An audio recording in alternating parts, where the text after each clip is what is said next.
வலிக்கணும்மா. வணக்கம் வணக்கம். இன்னைக்கு சனிக்கிழமை காலை நேரம் வணக்கம். ஃப்ரெண்ட்ஸ் எல்லாரும் நல்லா இருப்பீங்கன்னு நினைக்கிறேன். நானும் நல்லா இருக்கேன். எனக்கு தான் ஃப்ரெண்ட்ஸு நேற்றுலாம் பல்லு வலி, உடம்பு சரியில்லை, அதனால வீடியோ போட முடியல.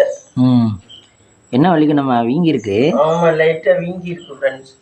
நேற்று தான் டாக்டர்கிட்ட போயிட்டு வந்தோம். இப்போ எப்படி மம்மி இருக்கு? இப்போ கொஞ்சம் பரவாயில்ல, அந்த மாத்திரை போட்டுட்டு கொஞ்சம் பரவாயில்ல. எதனால இந்த வலி வந்துச்சு? சப்பாத்தி சாப்பிட்டேன் ஃப்ரெண்ட்ஸ். முந்தா நாள் நைட்டு சப்பாத்தி கொஞ்சம் ஹார்டாக இருந்துச்சு. திடீர்னு நான் நல்ல நைஸாக தான் தேய்ச்சேன். அது அணில் சப்பாத்தி மாவு வாங்கிட்டோம். அதானே அது அணில் ஆட்டா? இல்லை, சப்பாத்தி மாவு அணிலா? அணில் ஆட்டா, ஆமாம் அணில் ஆட்டா. அது ஃபார்ச்சூன்லாம் நல்லா இருக்கும், நல்லா ஸ்மூத்தாக நல்லா இருக்கும். இது வாங்கிவிட்டோம். இது சப்பாத்தி போட்டாவே ரொம்ப இன்னமும் மாரி இருந்துச்சு. சரின்னு சொல்லிட்டு பசி சாப்பிட்டுச்சேன். சாப்பிட்டா அது வந்து கடிக்க வராமல் அது பல்ல போய் எதாச்சும் கீச்சு போல. அதனால இந்த மாதிரி ஆயிடுச்சு ஃப்ரெண்ட்ஸ். சரின்னு சொல்லிட்டு அதுவாவது கொஞ்சமா இருந்துச்சு. மறுநாள் பல்ல அமுக்கி தேய்ச்சி விட்டேன் போல, அதுலேருந்து வலிக்க ஆரம்பிச்சிச்சு ரொம்ப. சரி வலிக்குதுன்னு நினச்சிட்டு பகலெல்லாம் ஒரு மாதிரி உப்பு தண்ணி வாயில வச்சு குப்பிச்சேன். வீடியோவில் பார்த்தேன் யூடியூப்ல. பல்லு வலிக்கு என்ன செய்யலாம்னா உப்பு சுடு தண்ணியில போட்டு குப்பிளிங்க அப்படின்னு சொன்னாங்க. அது குப்பிளிச்சு கொஞ்சம் பரவாயில்லையா இருந்துச்சு. நைட்டு படுக்க போயில என்ன பண்ணேன்னா கிராம்பு நல்லா தட்டிட்டு வாய்க்குள்ள வச்சு படுத்தேன் ஃப்ரெண்ட்ஸ். அதுதான் எனக்கு இவ்வளவு வீக்கத்தை கொண்டாந்துச்சு. பல்லுலையா? கிராம்பு வச்சுட்டு படுத்தேன், அது ரொம்ப வீங்கிச்சு. அப்போ கிராம்பு பல்லுக்கு வைக்கலாமா வைக்கக்கூடாது? வைக்கலாம், வைக்கிறது. அது என்னவோ எனக்கு நேரம் மாட்டிக்கிச்சு. பல்லுக்கு தான் கிராம்பு வைக்கிறது. எனக்கு முன்னாடி எல்லாம் பல்லுக்கு கிராம்பு வச்சு சரியா இருக்கேன். அது ஒரு நேரம் நேரம் தெரியல. அப்ப நேரத்தை பொறுத்து தானே? நேரத்தை பொறுத்து தான் எல்லாமே. உடம்பு கண்டிஷன் ஒருத்தவங்களுக்கு ஒத்துக்கும், ஒருத்தவங்களுக்கு ஒத்துக்காது. அப்படி இல்லை, நேரத்தை பொறுத்து. நானே கிராம்பு வச்சிருக்கேன். முத்துமினா வீட்டுல இருக்கேன் எல்லாம். பல்லு வலிக்கும் கிராம்பு வச்சா சத்த நேரத்துல சரியா போயிடும். அது நேரத்தை பொறுத்துதான். அப்புறம் எங்கே போனீங்க? அப்புறம் இங்கே ஜிஹெச்சுக்கு போனோம் ஃப்ரெண்ட்ஸ். நேற்று காலையில் வெளில நான் ரொம்ப பல்லு வீங்கியிருக்கேன்ட்டு ஜிஹெச்சுக்கு போனால் அவங்க வந்து மாத்திரை கொடுத்து பல் டாக்டர் 10 மணிக்கு வருவாங்க வாங்கன்ட்டாங்க. இவன் வெளில அவன் ஸ்கூலுக்கு காலேஜ் போகணுங்கிறனால மறுக 10 மணிக்கு போகல. அப்புறம் ப்ரைவேட் டாக்டர் இங்கே பல் டாக்டர் வர்றாங்க சாயந்தரம். அவங்கள்ட்ட போனோம். அவங்கள்ட்ட போனால் அவங்க வந்து என்னமோ ஸ்கேன் எடுங்க, அது எடுங்க, இது எடுங்கன்னாங்க, எழுதி கொடுத்துருக்காங்க.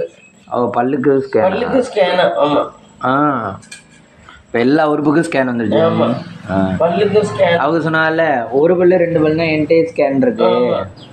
அது அப்படி ஒரு பல்லுலாம் ஸ்கேன் பண்ணுவாங்க? உள்ள குட்டி உண்டா விட்டு ஸ்கேன் பண்ணிடுவாங்க? தெரியல, அப்படித்தான் பொறுத்து. அப்புறம் இப்போ அப்புறம் மாத்திரை போட்டீங்களா? ஆமா, அப்புறம் மாத்திரை போட்டு தூங்கிட்டேன் ஃப்ரெண்ட்ஸ் நேற்று நைட்டு. இல்லைன்னா வலி அவ்வளோ வலியா. நேற்றுக்கெல்லாம் அவ்வளோ வீக்காக இருந்துச்சு, இன்னைக்கு கொஞ்சம் பரவாயில்ல. ஆமா, மனுஷன் ஒவ்வொரு கட்டத்திலையும் எந்திரிச்சு வர்றது ரொம்ப கஷ்டமா இருக்கு. வாழ்க்கையே பாரமா இருக்கிற மாதிரி இருக்கு. இதுக்கு முன்னாடி இவ்வளோ வலி வந்தது இல்லை? பல்லு வலி முன்னாடி பல்லு வலி வந்திருக்கு, தெரியாம பல்லு எடுத்துருவேன். இப்பதான் பல்லு எடுக்காம சமாளிக்கிறேன். பல்லு வலின்னு வந்துட்டாலே போய் பல்லு எடுத்துருவீங்களா? ஆமா, முன்னாடி எல்லாம் அப்படிதான் ஃப்ரெண்ட்ஸ். கோல்கேட் போட்டு பேஸ்ட் விளக்கி பல்லு பூரா எடுத்தாச்சு. எனக்கு இருக்கிறதே கொஞ்சம் பல்லுதான் இருக்கு. எல்லாம் பூச்சி பல்லுன்னு வந்து எவனாவது உள்ளது சொல்றானா? ஆமா, கொஞ்சம் கொஞ்சோண்டு வந்திருந்ததெல்லாம் எடுத்தோம். ஆமா, கொஞ்சமா பூச்சி வந்துருது, வலிச்சதெல்லாம் எடுத்து விட்டோம். 4-5 பல்லு எடுத்து விட்டோம் ஃப்ரெண்ட்ஸ். அதுக்கப்புறம் தான் நான் பார்த்தேன் நல்ல பேஸ்ட் போட்டு விளக்குனா பல்லு எடுக்க வேண்டாமேன்னு. சரின்னு ஒரு நல்ல பேஸ்ட் போட்டு ஒரு 15 வருஷமா விளக்குறேன், பல்லே எடுக்கல. பல்லு வலி வந்தாலும் இப்படி சமாளிச்சுக்கிட்டு போயிடுறது. பல்லு எடுக்க கூடாது ஃப்ரெண்ட்ஸ். உங்களுக்கு இந்த டூத் பேஸ்ட் யார் சொன்னா? இந்த டூத் பேஸ்ட் எனக்கு யார் சொன்னான்னு தெரியல. ஏதோ ஒரு டாக்டர் தான் நான் நினைக்கிறேன். இல்ல, டாக்டர்லாம் சொல்லல. எவன் டாக்டர் இந்த காலத்துல உள்ளதை சொல்றேன், நீ வேற. இல்லை, இவரை கல்யாணம் யாரோ சொன்னாங்க சென்சடைன் போட்டு விளக்குங்கனால. அவங்க சொல்லி தான் நம்ம அதை வாங்குவோம்னு வாங்க ஆரம்பிச்சோம். இல்லை இல்லையா? அப்புறம் அதை விளக்கிட்டு பரவாயில்லையா மம்மி? அது விளக்கிட்டு பரவாயில்ல. இப்போ உங்களுக்குமே இப்போ பல்லுல பூச்சி வராம இருக்கிறது காரணம் அதே. ஆமா. சென்ஸோட என்ன வேற பேஸ்டா இருந்தா நேரம் கோல்கேட் வாங்கவே கூடாது ஃப்ரெண்ட்ஸ். ஆனா அதுதான் விளம்பரம் நிறைய பண்றாங்க. அதான சோப்புனர் ஆனந்தாச்சிக்கெல்லாம் அதுல பல்லு விளக்கிதான் பல்லே இல்ல ஒண்ணு கூட. அவளுக்கு வெறும் பல்லே இல்ல, எல்லாமே பூச்சி. எனக்காவது இருக்குது பூச்சியோட. பல்லு போச்சுன்னா சொல்லு போச்சுன்னு சொல்லுவாங்க. ஆமா, பேச முடியாது. ஆமா, பல்லுதான் மதிக்காதுங்க. மயங்கி எல்லாம் மதிக்கிறது இல்ல இப்ப.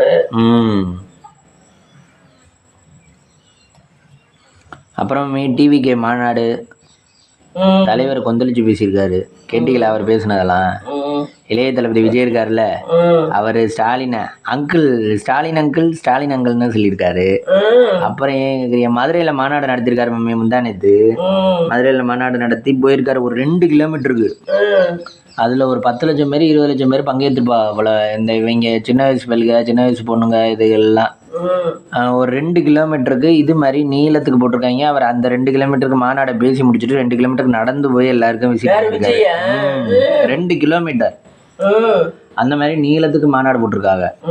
இது அப்புறம் சரின்னு சொல்லிட்டு அப்புறம் ஸ்டேஜில் பேசல சொல்லியிருக்காரு, இது ஸ்டாலின் அங்கிள் அப்படின்னு சொல்லியிருக்காரு.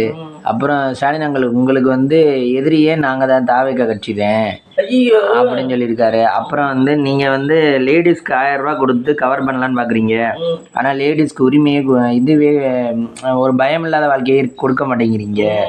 அதே மாதிரி நிறைய இதெல்லாம் நடக்குது, லஞ்சம் அது இதெல்லாம் நிறைய நடக்குது உங்கள் ஆட்சியில், இதெல்லாம் நீங்கள் மாற்றிக்கணும் அங்கிள் அப்படி இப்படின்னு நிறைய சொல்லியிருக்காரு மேம். இந்த மாதிரி அவருக்கு அட்வைஸ் பண்ணியிருக்காரு. அங்கிள் ஸ்டாலின் அங்கிள் அப்படின்ட்டு இருக்காரு. உடனே அதான் சொல்லியிருக்காங்க, இது இவங்கெல்லாம் அதர் கட்சியில் இருக்கவங்க எல்லாம் சொல்லியிருக்காங்க, அவர் இப்போதானே புதுசாக வந்திருக்காரு, அதனால அவர் இப்படிதான் பேசுவார், இனிமேலுக்கு போக போக தான் தெரியும், அவருக்கு கட்சிக்கு வந்த உடனே சிஎம் போஸ்ட்டுக்கு ஆசைப்படுறாரு அப்படின்னு சொல்கிறாங்க.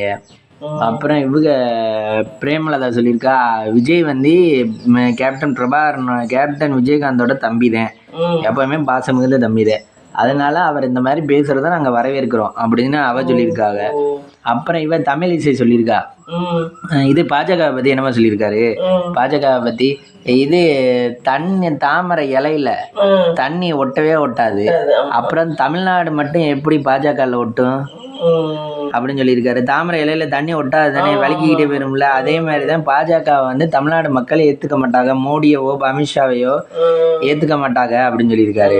அதுக்கு தமிழிசை சொல்லியிருக்கா, இது தாமரை மலர்றது தண்ணியில தான் மலரும், நாங்க தாமரை தான் வச்சிருக்கோம், தாமரை இலைய வச்சிருக்கல, தம்பியோட புரிதலே தப்பா இருக்கு, யாரையும் விஜயோட புரிதலே தப்பா இருக்கு அப்படி இப்படின்னு சொல்லியிருக்கா. ஆளுக்கு தாக்கி பேசியிருக்காங்க, விளையாண்டுருக்காரு.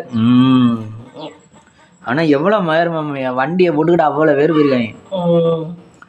இவர் சீமான் சொல்லியிருக்காரு, காலையில் இதுல இருந்து என்ன தெரியுது, மாநாடு காலையில் இங்கே நடக்குதுன்னா இத்தனை பேர் வேலை இல்லாமல் இருக்காங்கன்னு தெரியுது, வேலை இல்லாமல் மாநாட்டுக்கு போயிருக்காங்கன்னு தெரியுது. வேலை இருந்தாலும் வேலைக்கு போயிருப்பாங்கல்ல, காலையிலே வேலை விளக்கிட்டு மாநாட்டுக்கு போயிருக்காங்கன்னா பார்த்துங்களேன் அப்படின்ட்டு இருக்காரு. அப்படி பேசியிருக்காங்க. உங்களுக்கு என்ன தோணுது, விஜய் வந்துருவாரா? விஜய் வந்தால் நல்லா இருக்கும். இது விஜய் எம்ஜிஆரோட கம்பேர் பண்றாங்க. இப்ப எம்ஜிஆர் இதே மாதிரி தான் புகழோட இருந்தாராம். விஜய் வந்தா நாடு கொஞ்சம் நல்லா இருக்கும், நல்லது செய்வாரு, சீனலம் பார்க்க மாட்டாரு மத்தவங்க மாதிரி, ஓரளவு நல்லா செய்வாருன்னே எனக்கு தோணுது. ஆனா மக்கள் இங்கே நல்லவங்களை வாழ வச்சிருக்காங்க.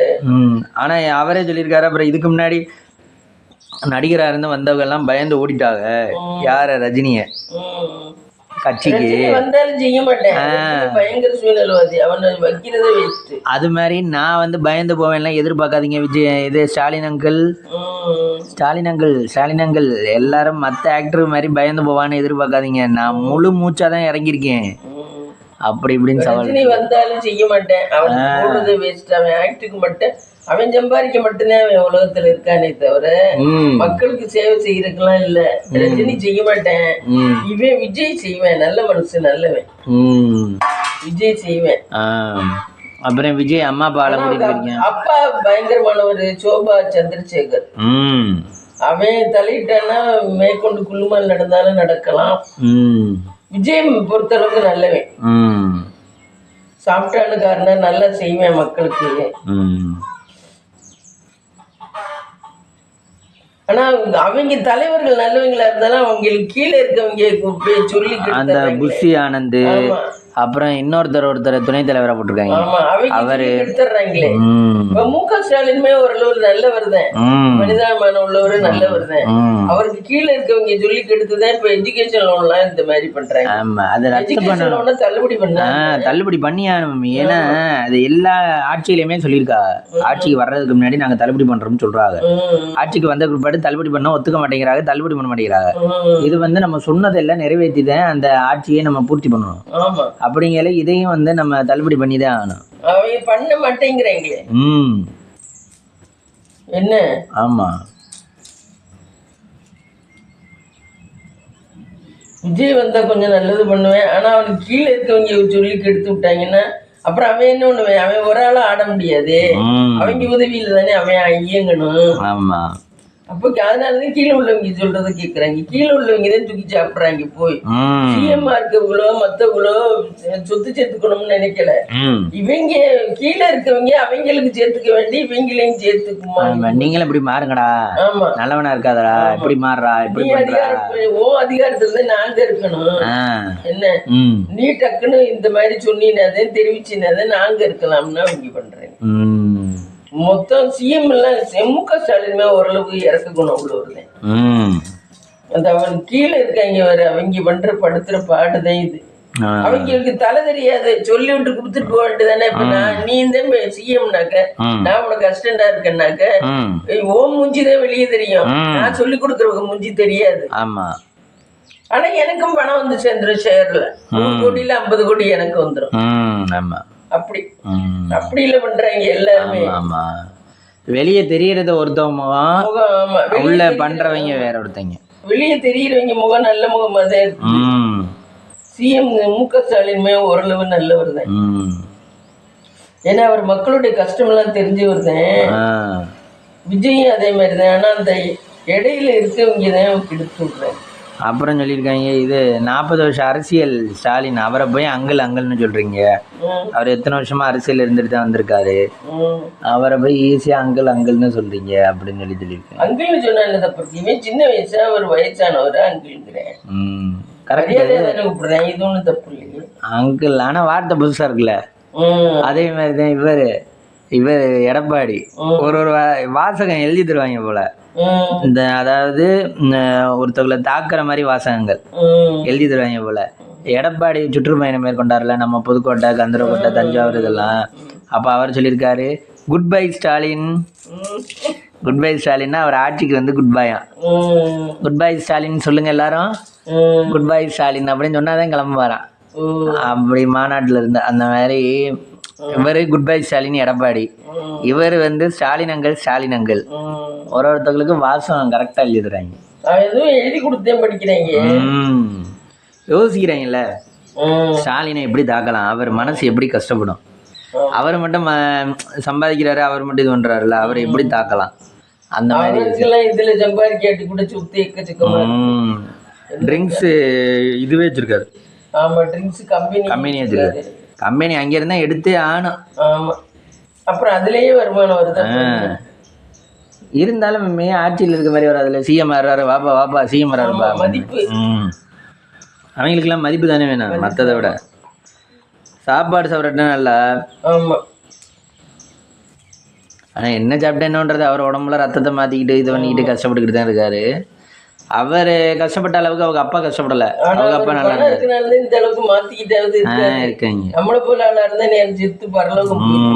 இல்லை, யோசிச்சு பாருங்க, அவருக்கு மணி இருக்கனால தான் அவங்க அப்பாவுக்கு அந்த காலத்துலேயே நல்ல மிஷின் வச்சுருந்தாங்க. வண்டி வண்டியில் அவ்வளோ ஃபெசிலிட்டிஸ் இருந்த மிஷின். அதே மாதிரி இவருக்கு ரத்தமே இல்லைனாலும் ரத்தத்தை மாற்றி மாற்றி உயிரை ஓடிக்கிட்டு இருக்காங்க. நமக்குலாம் பல்வலி கூட தாங்க முடியல. பல்வலிக்கு கூட ஏதாவது ஒன்று நீங்கள் இப்படி பண்ணுங்க, நீங்கள் அப்படி பண்ணுங்க அப்படின்னு சொல்கிறாங்க. ஆனால் எல்லாத்துக்குமே மணி வச்சுருந்தா வேறு ஏதாவது சொல்யூஷன் சொல்கிறாங்கல்ல. ஆமாம், நேற்று பல்லு வலிக்கு டாக்டர்கிட்ட போகிறோம் ஃப்ரெண்ட்ஸ். அந்த லேடி டாக்டருக்கு ஆளுகளே வெளில இருக்கு. எங்கே தான் நாங்கள் தான் கிடச்சிட்டோம். இன்னொரு பொண்ணுக்கு எடுத்துக்கிட்டு இருந்துச்சு. நைட்டில் போய் பல்லு எடுக்குது ஃப்ரெண்ட்ஸ். ஐயா, எடுக்கலாமா எடுக்கக்கூடாது? சின்ன வயசு பொண்ணுக்கு பல்லு எடுத்துக்கிட்டு இருக்கு. ஆ சாதாரணமா சொன்னா பல்லு எடுக்க கூடாதுங்கிறாங்க, இது பல்லு எடுத்துக்கிட்டு இருக்கு சின்ன வயசு பிள்ளைக்கு. பல்லு எடுக்குங்க என்னைய 4-5 பல்லையும் எடுங்குது நேற்று போன உடனே. அதுக்கு ஒரு பல்லுக்கு 250 ரூபான்னு கிடைக்கும், 250-300 ரூபாய் கிடைக்கும் அதுக்காக. நைட் நேரத்துல பல்லு எடுக்க கூடாதா மம்மி? நைட் நேரத்துல எடுத்தா சிரமம் தானே. நமக்கெல்லாம் பல்லு எடுத்தோன்னு கொஞ்ச நேரத்துக்கு சாப்பிடாம இருந்துட்டு அப்புறம் ஜூஸ் குடிங்க நம்ம சொல்லுவாங்கல்ல. ஆமா.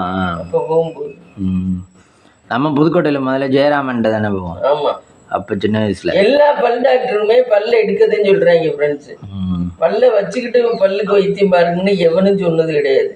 பல்ல எடுத்தா பல்லு தலை நரம்புக்கெல்லாம் பிரச்சனையா ஜாஸ்தி. ஆனா மம்மி நார்மலா டாக்டர் பாக்குறாங்கல்ல, அவங்கள்ட்ட பல்லுக்கு போனா பார்க்க மாட்டாங்க, அவங்க பல் டாக்டர்கிட்ட போகணும்னு பல்லுக்கு படிச்சுட்டு இருக்காங்க. நம்ம அதையும் பண்ணிக்க கூடாதுன்னு நினைக்கிறீங்க.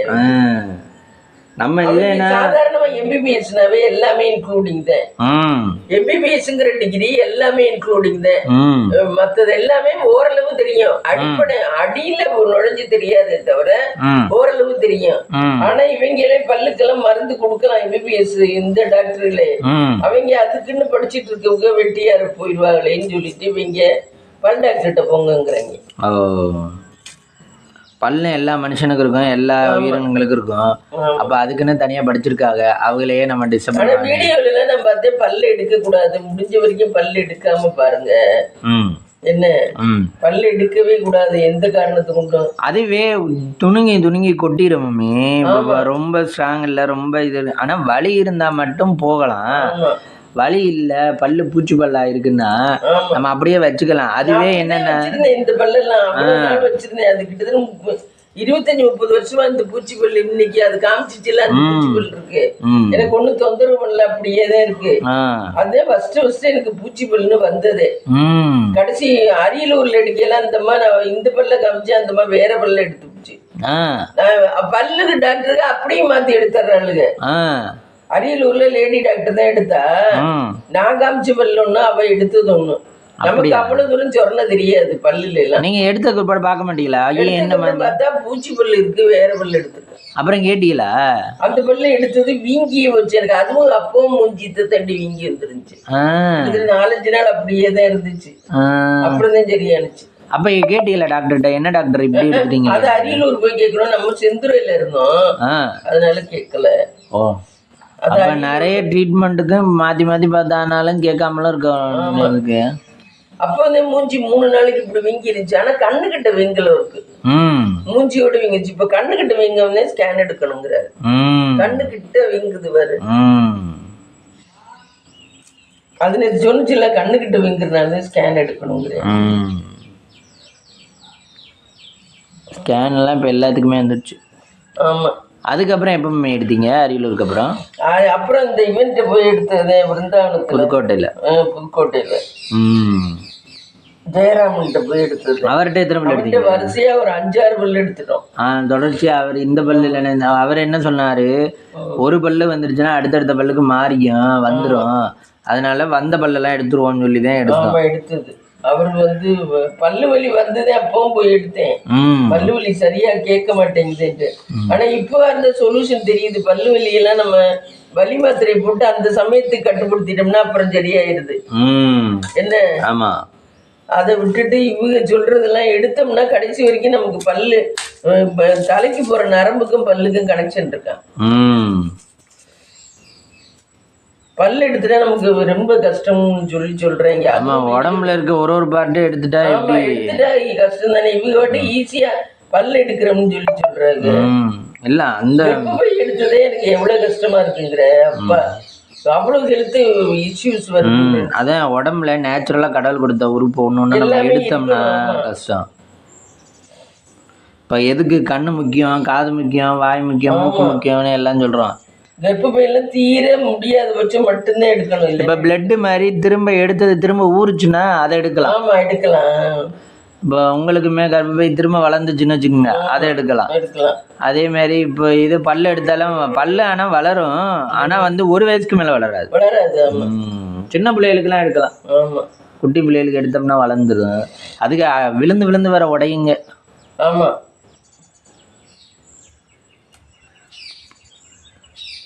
எந்த உறுப்புமே எடுக்கக்கூடாது பொதுவா. தீர இதுவா இருந்தா கடவுள் கொடுத்த உறுப்பு அப்படியே தான். எனக்கு கர்ப்பப்பை எடுக்கிறதுக்கு முன்னாடி நல்லா இருந்தேன் ஃப்ரெண்ட்ஸ்.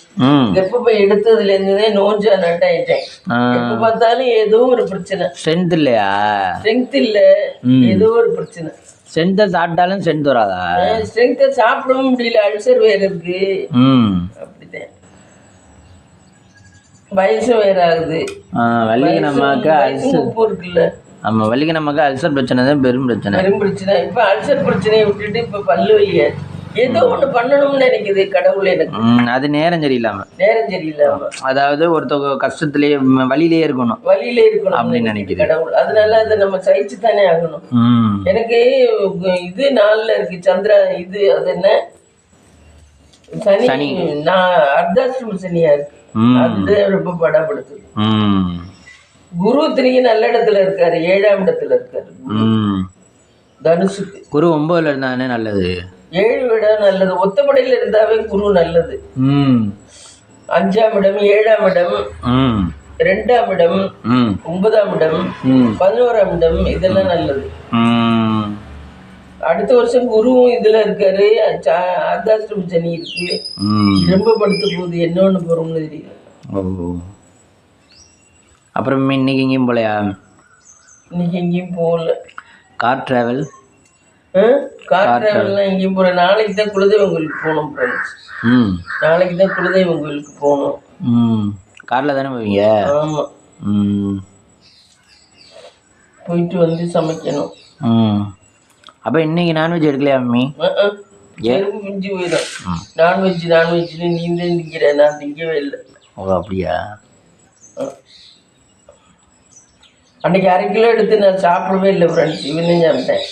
யார் சாப்பிட்டா என்ன? எல்லாரும் மனிதன் தானே. எல்லாரும் மனிதன். எனக்கு இப்போ கறி எல்லாமே சாப்பிட்டோம்னா சரி. நம்ம எனக்கு எப்போ மேரேஜ் பண்ணுவீங்க? எனக்கு எப்போ மேரேஜ்? உனக்கு மேரேஜ் ஒன்றுதான் குறைச்சலா இருக்கு. ஏன் மம்மி? அவனும் பாவம் தானே. நான் என்ன பண்ண மாட்டேன்னு நான் சொல்கிறேன். என் பொண்ணு எதுவுமே ஒத்துக்க மாட்டேங்குது.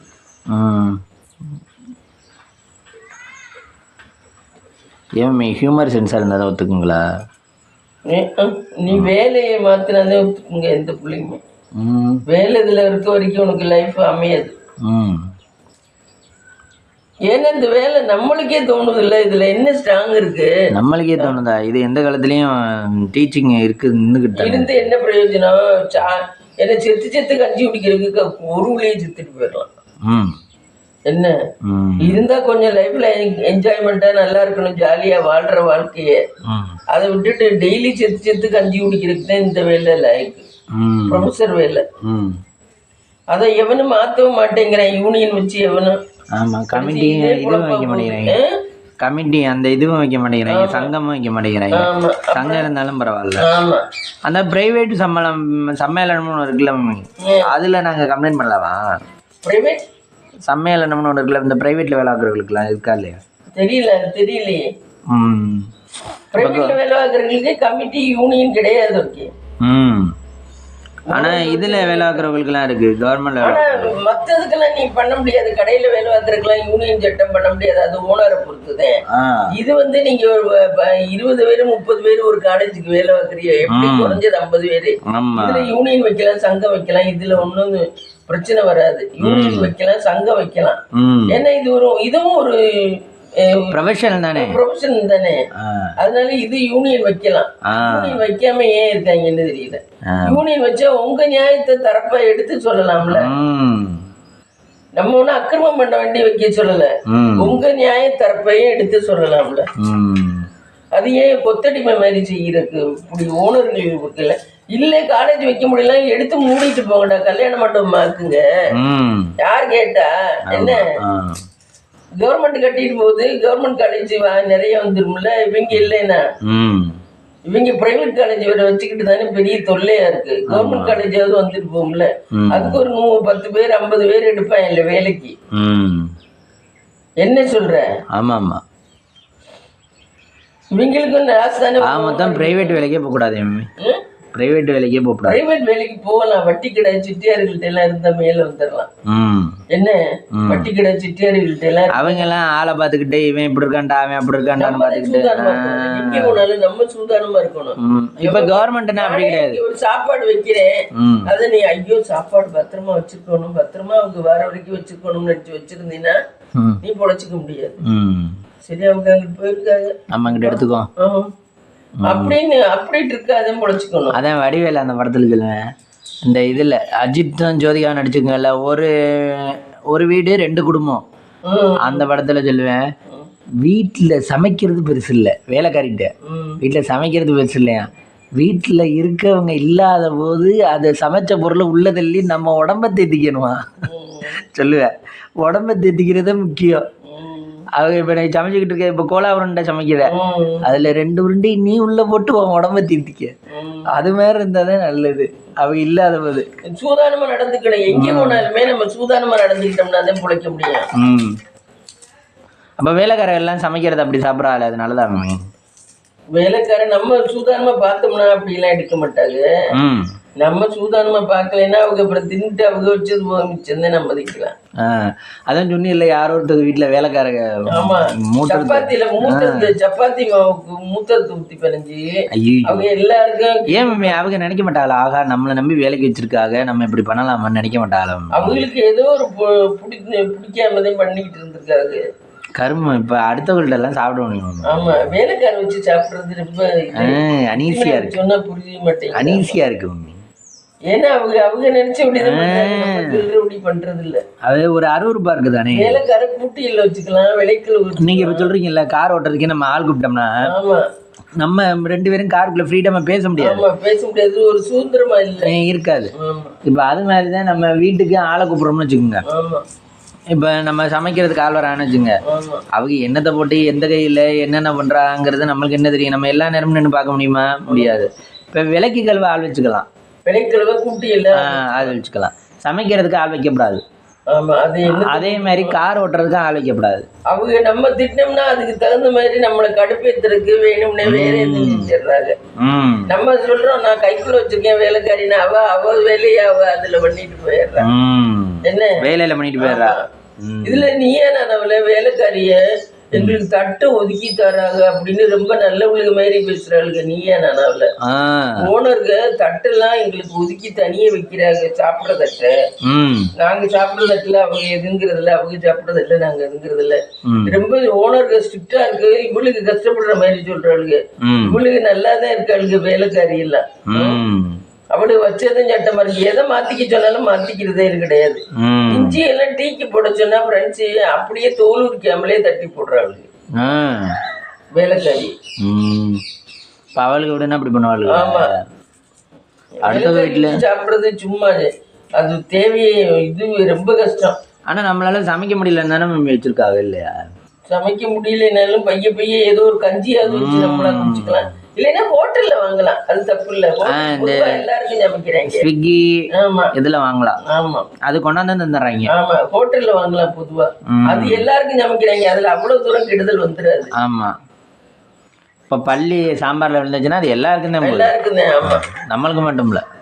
இது அப்படி இல்லை, இவங்களுக்கு நமக்கு மட்டுமே மூத்திரத்தை ஊற்றி பிணைஞ்சு சப்பாத்தி. கர்மா. நம்ம என்ன வேலைக்கார இல்லை, நீங்க அந்த வார்த்தை சொன்னதுல இருந்து வேலைக்காரனாவே. ஆமா, எனக்கும் பிடிக்காது, எனக்கு வேலைக்காரன் எப்பவுமே சமைக்கிறதுலாம் பிடிக்கும். ஆனா ஒருத்தக்க கண்ட்ரோலா வச்சிருக்கா வேலைக்காரர்கள். கண்ட்ரோல்னா பாக்குறதுக்கு கண்ட்ரோலா இருக்கு, அவளுக்கு என்னத்த பண்றாங்க, அவளுக்கு நம்மளுக்கிட்ட கண்ட்ரோல் மாதிரி நடிச்சுக்குவாளுக்கு. அங்கிட்ட அவளுக்கு மனசுக்குள்ள இருக்க ஆதங்கத்தை தீர்த்துக்கணும்னு. நீங்க இப்ப சொன்னீங்கல்ல ராயபுரத்துல இவங்க எல்லாம் வேலைக்காரங்க வச்சிருக்காங்க, பயப்படுறாங்க, அதை கொண்டு வா இதை கொண்டு வான்னு சொன்னிச்சா? சமைக்கிறதுல மேவேலிக்கு வச்சிருக்காளுங்க, சமைக்கல் இவங்களுக்குதான். கூட்டி எல்லாம் விளைக்கழுவ இதுகளுக்கு தான் வச்சிருக்காரு.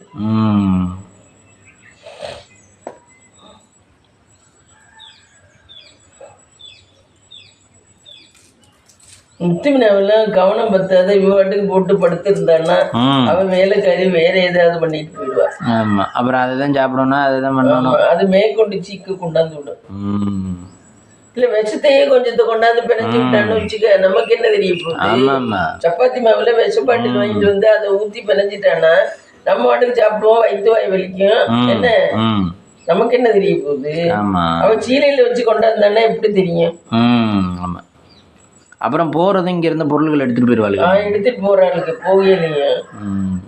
நம்மளா கொடுக்கறது அது வேற. நம்மளா மனசார கொடுக்கறது. சமையலுக்கு மட்டும் ஆள் வைக்க கூடாது, மேவேலிக்கு ஆள் வச்சுக்கலாம். நம்மளா கொடுக்கறதுங்கிறது வேற. ஆனா அவங்களா கேட்காம எடுத்துட்டு போக கூடாது. என்னென்ன மம்மி நறுக்கிறீங்க? இந்த தக்காளி, கேரட்டு, தக்காளி சாதம் போடுவோம்னு பார்த்தேன். கேரட்டு கொஞ்சம். தக்காளி சாதம் காலையிலேவா? இல்லை, மத்தியானத்துக்கு தக்காளி சாதம் போட்டு கேரட்டு கொஞ்சம் போட்டு தக்காளி சாதம் போடுவோம். இது வெங்காயம். அப்புறம் காலையில் சட்னி வச்சு தோசை ஊற்றுவோம். இங்கே தேங்காய் இருக்குது. சட்னி வச்சு தோசை. காலையில் பிரேக்ஃபாஸ்ட் மம்மி? அதான் இங்கே சட்னி வச்சு தோசை ஊற்றுவோம். தோசை ஊற்றி சட்னி. ஓ சரி சரி. பிரேக்ஃபாஸ்ட் பண்ணி பார்க்கலாமா? பார்க்கலாம்.